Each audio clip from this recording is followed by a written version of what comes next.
कर्मफल। मरने के बाद स्वर्ग के द्वार पर 4 व्यक्ति खड़े थे। इन 4 व्यक्तियों में पहला राजा था, दूसरा एक बिजनेसमैन था, तीसरा पंडित था और चौथा एक आदमी मजदूर था। किसी को भी यह पता नहीं था कि कौन स्वर्ग के अंदर प्रवेश कर पाएगा और कौन वहीं से वापस लौटा दिया जाएगा। सब स्वर्ग का दरवाजा खुलने की राह देख रहे थे और आपस में बातें कर रहे थे, जैसे कि राजा को मरने से पहले से ही आदत थी। उसने अपनी बात सबसे पहले बताई। राजा ने कहा, मैं बहुत प्रख्यात राजा हूँ। मैंने धरती पर अपना बहुत नाम कमाया है, इसलिए पूरी संभावना है कि मैं ही स्वर्ग में जाऊंगा। फिर व्यापारी बिजनेसमैन ने अपनी बात सामने रखी और वह बोला, मैंने धरती पर खूब धन कमाया और उस धन से मैंने सैकड़ों लोगों की मदद की, इसलिए मैं ही स्वर्ग का हकदार हूँ। अब बारी थी पंडित की, तो पंडित ने मुंह खोला और सबको यह कहा, चाहे तुम जो सोच लो, लेकिन यह बात तो तय है कि स्वर्ग के दरवाजे खुलेंगे तो मेरे लिए ही। सब जानते हैं कि पंडित दिन रात भगवान को याद करते हैं, इसलिए स्वाभाविक है कि स्वर्ग में पंडित का स्वागत किया जाए। जब सब ने अपना अपना पक्ष रख दिया, तब सबकी नजरें उस मजदूर पर थीं, जो चुपचाप अपनी नजरें नीचे झुकाए बिना कुछ बोले वहीं पर खड़ा रहा। स्वर्ग का दरवाजा खुला और वहां पर एक देवदूत आकर खड़ा हो गया। देवदूत के हाथों में एक पुस्तक थी, जिसमें इन सभी के कर्मों के बारे में लिखा था। देवदूत ने सबसे पहले राजा को अपने पास बुलाया और उसको पूछा, तुम बताओ, तुमने अपने जीवन में क्या क्या अच्छे काम किए हैं। मैं उन्हें इस पुस्तक में देखकर फैसला करूंगा कि तुम अंदर आने देना है या नहीं। राजा ने कहा, मेरा राज्य इतना बड़ा था, उतना ही समृद्ध था और मेरी राज्य के सभी लोग खुशहाल थे, सभी बड़े आनंद से रहते थे। मैंने उन्हें कभी भी किसी भी चीज की कमी नहीं होने दी। अभी मेरे अच्छे कर्म हैं।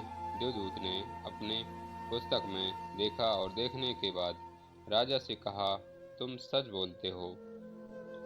तुमने अपने राज्य की प्रजा को बहुत सुखी रखा था, लेकिन तुमने अपने राज्य की सीमा बढ़ाने के लिए जितने युद्ध किए थे, उन युद्ध की वजह से हजारों सैनिकों ने अपनी जान गंवा दी थी।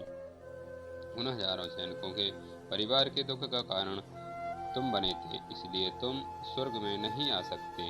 अब बारी थी व्यापारी की।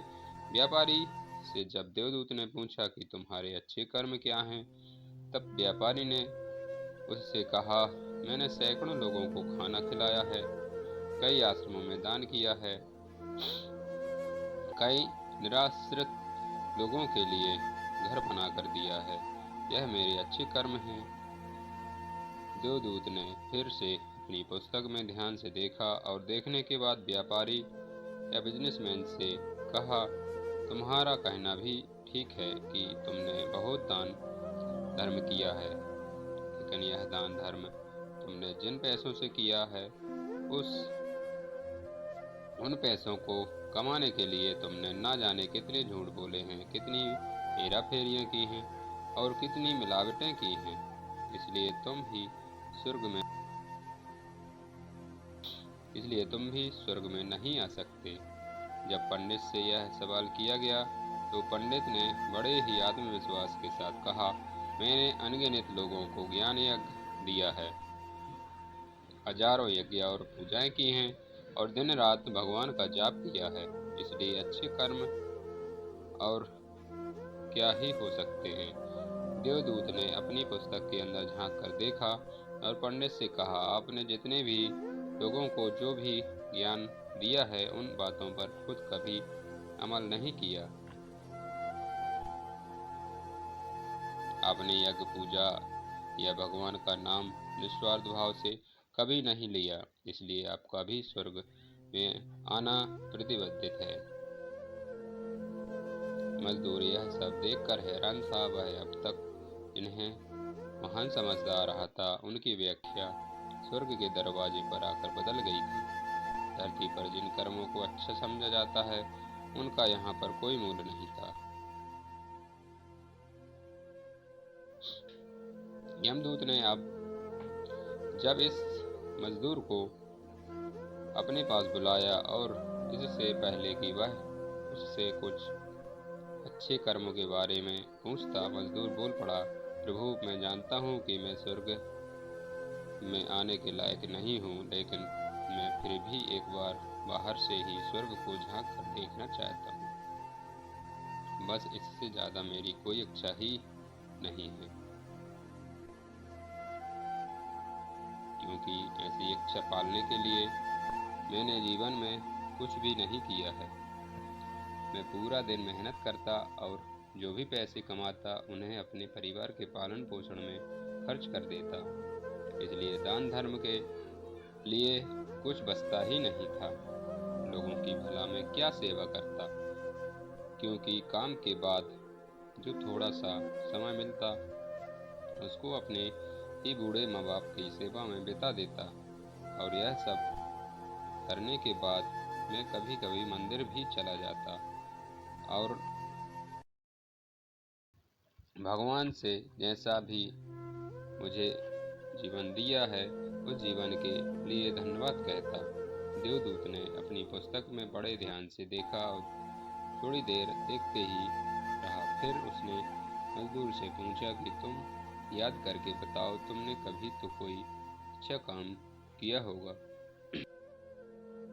थोड़ी देर सोचने के बाद बोला, हाँ, मुझे थोड़ा थोड़ा याद है। एक बार मैं बहुत भूखा था और मैं खाना ही खाने बैठा था कि एक बहुत ही कमज़ोर कुत्ता जो ठीक से चल भी नहीं पा रहा था, वह मेरे पास आ गया और मेरे खाने को देखने लगा।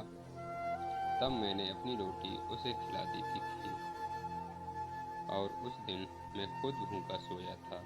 मजदूर की बात सुनने के बाद देवदूत मुस्कुराया और मजदूर को बड़े सम्मान से स्वर्ग के अंदर लेकर गया। दोस्तों, अच्छे कर्म लोभ, मोह, माया इन सब भाव में आकर नहीं किए जाते और न ही उन्हें अच्छे कर्मों की श्रेणी में गिना जाता है। निस्वार्थ भाव से किया गया एक ही अच्छा कर्म भी आपके जीवन के सारे पाप धोने की शक्ति रखता है। इसलिए जब भी मौका मिले निस्वार्थ भाव से और अच्छे मन से अच्छे कर्म किया करें।